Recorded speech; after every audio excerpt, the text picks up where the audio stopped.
Hay una casa en Somosaguas que casi nadie menciona cuando hablan del imperio de Amancio Ortega. No aparece en las portadas de las revistas, no se enseña en los reportajes de lujo, y no es la casa que se menciona cuando se habla del hombre que construyó Sara. Y sin embargo, dentro del entramado de sociedades, activos inmobiliarios y estructuras financieras que componen su fortuna, esta casa ocupa un lugar extraño. No es la más grande, ni la más cara, ni la más famosa. Pero durante años fue una de las más problemáticas. Para entender por qué una sola propiedad puede convertirse en un problema dentro de una de las mayores fortunas del mundo, Primero hay que entender el tamaño de esa fortuna. En 2026, el patrimonio neto de Amancio Ortega superaba los 147.000 millones de dólares, una cifra tan grande que resulta difícil de imaginar. No hablamos solo de dinero en el banco. Hablamos de participaciones empresariales, dividendos, edificios, centros logísticos, oficinas, hoteles, rascacielos y terrenos repartidos por medio mundo. Hablamos de un sistema entero. Ortega no es solo el fundador de Inditex. Ortega es el principal accionista de Inditex, con aproximadamente el 59% de la compañía. Eso significa que cada vez que Sara vende una chaqueta, cada vez que Massimo Dutti vende un traje, cada vez que Bershka vende unos zapatos, una parte de ese dinero termina, de una forma u otra, en su sistema financiero personal. No como salario, no como bonus, sino como dividendos. Flujos constantes de dinero que llegan aunque él no haga absolutamente nada. Pero aquí aparece el primer problema que casi nadie menciona. Cuando los dividendos se convierten en miles de millones al año, el dinero deja de ser una bendición y empieza a convertirse en un problema logístico. Porque el dinero parado pierde valor. Porque los impuestos no esperan. Porque la inflación no perdona. Y porque las grandes fortunas no pueden permitirse tener dinero quieto. Así que el problema ya no era ganar dinero. El problema era dónde ponerlo. Y ahí es donde empieza la verdadera historia. No con una casa, sino con una máquina. Una máquina diseñada para absorber dinero, moverlo, esconderlo legalmente dentro de estructuras fiscales, transformarlo en edificios, en oficinas, en contratos de alquiler a 20 o 25 años, en activos que generan más dinero. Una máquina que no duerme, que no se detiene, que necesita ser alimentada constantemente. Esa máquina tiene nombre.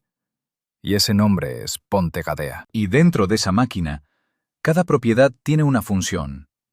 Algunas propiedades sirven para generar ingresos estables, otras sirven para proteger el capital, otras sirven para consolidar poder, y otras simplemente se convierten en errores caros que hay que sacar del sistema sin que nadie haga demasiadas preguntas. La casa de Somosaguas, la que casi nadie menciona, pertenecía a esta última categoría. Y la pregunta no es cuánto valía esa casa.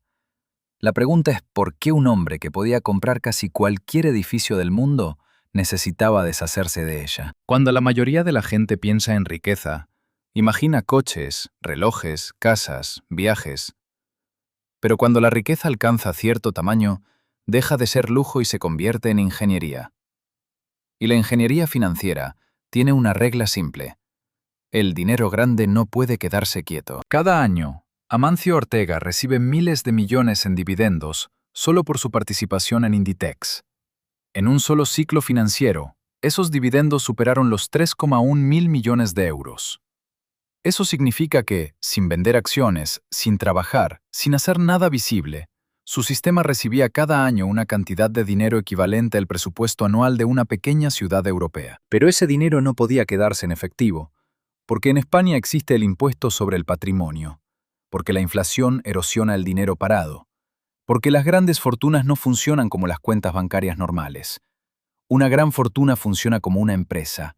Si el dinero no se mueve, muere. Aquí es donde aparece Ponte Gadea, la sociedad patrimonial de Ortega. Según datos públicos de la propia compañía, a finales de 2024 esta sociedad gestionaba activos valorados en más de 34.000 millones de euros, con un crecimiento anual superior al 10%. Pero lo importante no es la cifra. Lo importante es entender qué significa realmente esa cifra. Ponte Gadea no es una empresa inmobiliaria común. Es una máquina diseñada para absorber dinero. Cada vez que Ortega recibe dividendos, el dinero entra en Ponte Gadea. Y Ponte Gadea tiene que hacer algo con ese dinero inmediatamente.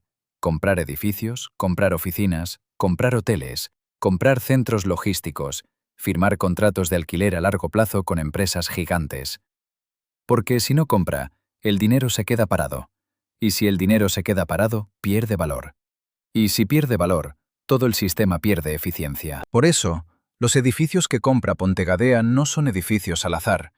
Son edificios alquilados a empresas como Amazon, Meta, Apple, gobiernos, bancos internacionales. Contratos de alquiler de 20 o 25 años. Inquilinos que no quiebran. Inquilinos que pagan siempre. Inquilinos que convierten el edificio en una máquina de imprimir dinero estable. Y aquí es donde la historia empieza a cambiar de tono. Porque cuando un sistema está diseñado para comprar solo activos perfectos, seguros, líquidos, prestigiosos y con contratos a largo plazo, cualquier activo que no cumpla esas condiciones se convierte en un problema. No importa que sea una mansión de lujo. No importa que esté en una de las zonas más exclusivas de Madrid. No importa que sea arquitectónicamente perfecta. Si no genera ingresos, si no es líquido, si no encaja en la maquinaria, entonces no es un activo. Es un error. Y los errores, dentro de un sistema de miles de millones, no se corrigen vendiendo rápido. Se corrigen desapareciendo el error dentro de una estructura, cambiando el nombre del propietario, moviendo la propiedad a otra sociedad, alejándola del núcleo principal para que no contamine el resto del sistema. La mansión de Somosaguas no era solo una casa, era un activo que no encajaba en la máquina. Y cuando algo no encaja en una máquina diseñada para no detenerse nunca, la máquina no se detiene. La máquina expulsa la pieza. Hay multimillonarios que necesitan ser vistos. Compran yates gigantes, mansiones imposibles, cuadros que todo el mundo reconoce. Necesitan que el mundo sepa que son ricos. Necesitan que su riqueza sea visible, fotografiable, medible en metros cuadrados y en portadas de revistas. Amancio Ortega nunca perteneció a esa categoría. Desde el principio, su forma de entender el poder fue diferente. No consistía en aparecer, sino en desaparecer. No consistía en que la gente viera su riqueza, sino en que la riqueza trabajara sin que nadie viera al dueño. Esa diferencia psicológica es clave para entender todo lo que vino después. Cuando Inditex salió a bolsa, Ortega recibió alrededor de 1.300 millones de euros. Para la mayoría de las personas, esa cantidad sería el final de la historia. Para él, fue el principio. Porque ese dinero no se gastó en casas ni en aviones privados. Se utilizó para construir estructuras financieras, sociedades, vehículos de inversión, capas legales entre el dinero y el propietario real. Entre esas estructuras estaban las sociedades de inversión de capital variable, conocidas como SICAV. Estas estructuras eran perfectamente legales y tenían una característica que las hacía muy atractivas. Tribuñaban a tipos muy por debajo de los impositivos habituales. El detalle de cómo funcionaban y por qué acabaron generando problemas lo veremos más adelante. Pero las SICAV no eran el objetivo final. Eran el primer paso. El verdadero objetivo era construir un sistema en el que los activos no estuvieran directamente a nombre de la persona, sino a nombre de sociedades. Y esas sociedades, a su vez, podían estar controladas por otras sociedades, y así sucesivamente, capas y capas. Desde fuera, parece complicado. Desde dentro, es simple. Si no apareces en el papel, no apareces en el problema. Y aquí es donde la mansión de Somosaguas vuelve a entrar en la historia. Porque esa casa no estaba a nombre de Amancio Ortega. Ni siquiera estaba a nombre de Pontegadea. Según los registros disponibles, la propiedad estaba dentro de otra sociedad. Y esa sociedad tenía como administradora a otra persona, no al dueño real, no al beneficiario final, solo a un nombre en un documento, una persona que firmaba, una persona que aparecía en el registro, una persona que actuaba como escudo legal. Este tipo de estructura no se utiliza para esconder una casa. Se utiliza para aislar riesgos. Si una propiedad genera problemas legales, problemas fiscales, problemas de reputación o problemas financieros, el problema se queda dentro de la sociedad que posee esa propiedad. No llega al núcleo del sistema, no llega al holding principal, no llega a la persona. Es como los compartimentos estancos de un barco. Si una parte se inunda, el barco no se hunde. Y eso nos lleva a una pregunta incómoda. Si alguien construye estructuras tan complejas solo para poseer una casa, ¿Qué tipo de problema esperaba que esa casa pudiera llegar a causar? La mayoría de las historias sobre grandes fortunas hablan de decisiones brillantes, inversiones inteligentes y oportunidades aprovechadas en el momento perfecto. Pero las grandes fortunas no solo se construyen con decisiones correctas, también se construyen con errores. Y a veces, un solo error puede cambiar la estructura de todo un imperio. Durante años, Amancio Ortega utilizó estructuras financieras conocidas como SICAV para gestionar parte de su patrimonio. Estas estructuras eran legales y ampliamente utilizadas por grandes patrimonios en España. Permitían invertir en bolsa, mover capital y reinvertir beneficios con una fiscalidad muy reducida. En teoría, eran herramientas eficientes de inversión. En la práctica, eran herramientas extremadamente eficientes de optimización fiscal. Pero en algún momento, la Agencia Tributaria Española empezó a investigar algunas de estas estructuras. No era un escándalo público. No había cámaras, no había titulares. Solo expedientes, inspectores, abogados fiscalistas y miles de páginas de documentación financiera. Es importante aclarar algo. El debate no era sobre una violación flagrante de la ley. Lo que estaba en disputa era una interpretación específica de la norma, una zona gris entre lo que la ley permitía y lo que la administración consideraba que debía haberse tributado. Esa diferencia aparentemente técnica terminaba costando decenas de millones de euros. El problema no era el dinero. El problema era la interpretación de la ley. El 3 de marzo de 2011, la Audiencia Nacional emitió una resolución contra una de estas estructuras. El caso llegó al Tribunal Supremo. El 21 de mayo de 2011, el Tribunal Supremo confirmó la resolución. Según la documentación pública del caso, la decisión obligaba a pagar aproximadamente 32,8 millones de euros en impuestos que la Administración consideraba no pagados correctamente. 33 millones de euros. Para la mayoría de las personas, esa cifra sería una catástrofe. Para una de las mayores fortunas de Europa, no era una catástrofe financiera. Era algo mucho más peligroso. Era una señal. Porque cuando pierdes un caso en el Tribunal Supremo, no pierdes solo dinero. Pierdes una estrategia. Pierdes una estructura. Pierdes una forma de hacer las cosas que había funcionado durante años. Y cuando eso ocurre, las grandes fortunas no discuten con el sistema. Cambian de sistema. Después de ese momento, el movimiento fue silencioso, pero radical. El dinero dejó de concentrarse en estructuras financieras puras y empezó a moverse hacia activos reales. Edificios, oficinas, hoteles, centros comerciales, activos físicos en ciudades prime del mundo.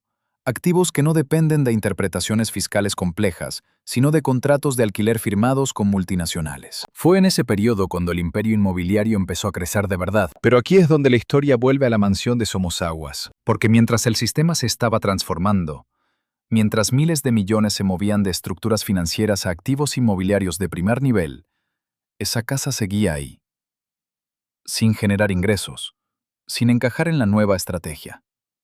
Y lo más importante, asociada a estructuras antiguas que ahora estaban bajo más atención fiscal y legal que antes. La casa no era el problema principal.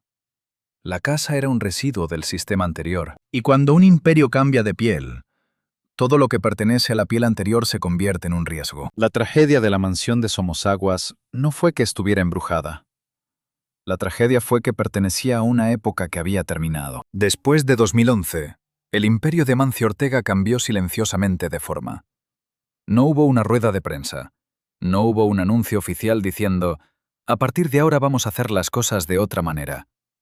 Pero los movimientos empezaron a aparecer en los registros de propiedad de medio mundo. Londres, Nueva York, Chicago, Madrid, Barcelona, Dublín. Edificios emblemáticos, rascacielos, sedes corporativas, hoteles de lujo. No eran compras impulsivas, eran posiciones estratégicas. En lugar de estructuras financieras difíciles de interpretar, el dinero empezó a transformarse en piedra, acero y cristal. Activos físicos en las mejores zonas de las ciudades más ricas del mundo. Activos con inquilinos que firmaban contratos de alquiler de 20 o 25 años. Activos que convertían la fortuna en algo extremadamente simple: cobrar alquiler. Uno de los ejemplos más claros de esta estrategia fue la compra de Torre Cepsa, uno de los rascacielos más importantes de Madrid, por aproximadamente 490 millones de euros. No era solo un edificio, era un activo alquilado a una gran corporación, en una de las zonas financieras más importantes de España. Un activo que generaba ingresos estables durante décadas. Otro ejemplo fue la compra del edificio D Garden 662 en Barcelona por alrededor de 240 millones de euros. Y más tarde, la compra de la sede europea de Meta en Dublín por unos 550 millones de dólares. En este último caso, el contrato de alquiler rondaba los 22 millones de euros al año durante aproximadamente 25 años. Eso significa ingresos estables durante un cuarto de siglo. Eso es lo que Pontegadea buscaba. Edificios que funcionaran como bonos gigantes. Edificios donde el inquilino no es una persona, sino una multinacional. Edificios donde el riesgo es mínimo y el flujo de dinero es predecible durante décadas. Pero mientras todo eso ocurría, mientras el imperio inmobiliario crecía, mientras las rentas se multiplicaban, mientras la estructura se volvía cada vez más sólida, había propiedades que no encajaban en ese nuevo mundo. Y aquí es donde aparece el contraste más interesante de toda la historia. No todos los activos de una gran fortuna existen para generar rendimiento financiero. Algunos existen para algo distinto. En 2012, la familia Ortega celebró una de las bodas más exclusivas de España en el Pazo de Anseix, una propiedad histórica vinculada a la familia. Ese lugar no era una inversión financiera, era un símbolo, era patrimonio familiar, era legado, era historia. Algunas propiedades no existen para generar dinero, existen para generar continuidad. Pero la mansión de Somosaguas no pertenecía a esa categoría. No era un rascacielos alquilado a una multinacional. No era un edificio en la Quinta Avenida. No era un símbolo familiar como el Pazo de Anseix. Era algo mucho más incómodo. Una propiedad cara y líquida, sin ingresos y vinculada a estructuras antiguas. En un imperio que funciona como una máquina perfecta, cada activo tiene que justificar su existencia. Tiene que producir dinero, proteger capital o representar poder y legado. Si no cumple ninguna de esas tres funciones, el activo deja de ser un activo. Se convierte en una carga. Y en los grandes imperios financieros, las cargas no se conservan por nostalgia. Las cargas se eliminan. Al final, la historia de la mansión de Somosaguas no es una historia sobre arquitectura. No es una historia sobre lujo. Ni siquiera es una historia sobre bienes raíces. Es una historia sobre cómo funcionan realmente las grandes fortunas cuando alcanzan un tamaño en el que el dinero deja de ser personal y empieza a ser estructural. La mayoría de la gente piensa que los multimillonarios compran casas porque quieren vivir en ellas. Pero cuando las fortunas alcanzan cierto tamaño, las propiedades ya no son hogares. Son piezas dentro de un sistema. Algunas piezas generan ingresos. Algunas piezas protegen el capital. Algunas piezas sirven como símbolos de poder o legado familiar. Pero todas tienen que cumplir una función. Si una propiedad no cumple ninguna función financiera, fiscal o simbólica, entonces esa propiedad se convierte en un problema. No importa lo bonita que sea, no importa cuánto costó construirla, no importa quién vivió allí. Porque en un sistema de miles de millones, las emociones no aparecen en el balance. La mansión de Somosaguas era, en apariencia, el símbolo perfecto del éxito. Una casa en una de las zonas más exclusivas de Madrid, privacidad total, seguridad, arquitectura de lujo. Vista desde fuera, parecía el destino final de cualquier historia de riqueza. Trabajar toda la vida para terminar viviendo en un lugar así. Pero vista desde dentro del sistema, la casa era otra cosa. Era un activo inmóvil en una estructura que necesitaba movimiento. Era capital atrapado en un objeto que no generaba flujo. Era una propiedad difícil de vender rápidamente. Era una propiedad asociada a estructuras antiguas en un momento en el que todo el sistema se estaba reorganizando para reducir riesgos legales y fiscales. La casa no era un premio. Era una pieza que había dejado de encajar. Y esto nos lleva a la parte más incómoda de toda la historia. Cuando las fortunas son pequeñas, las personas poseen cosas. Cuando las fortunas son enormes, las cosas poseen a las personas. Porque mantener un imperio inmobiliario global no es solo comprar edificios. Es gestionar impuestos en múltiples países y jurisdicciones. Es renegociar contratos de alquiler, seguros y préstamos durante décadas. Es vigilar riesgos legales, políticos y financieros que cambian cada año. Es un sistema que no puede detenerse nunca, porque en el momento en que se detiene, empieza a perder dinero. Y en ese sistema, cada propiedad tiene que justificar su existencia todos los días. La mansión de Somosaguas no podía hacerlo. Hoy, esa propiedad ha desaparecido oficialmente del radar público. Ya no aparece vinculada al núcleo del sistema. Fue una pieza más que la máquina expulsó en silencio, sin titulares, sin escenas dramáticas. Solo papeleo, solo una firma, solo un cambio de nombre en un registro. Por eso esta historia no trata sobre una casa embrujada. Trata sobre algo mucho más real. El momento en que una propiedad de lujo deja de ser un sueño y se convierte en un error financiero. Y tal vez la pregunta más importante no es por qué Amancio Ortega quiso vender esa casa. La pregunta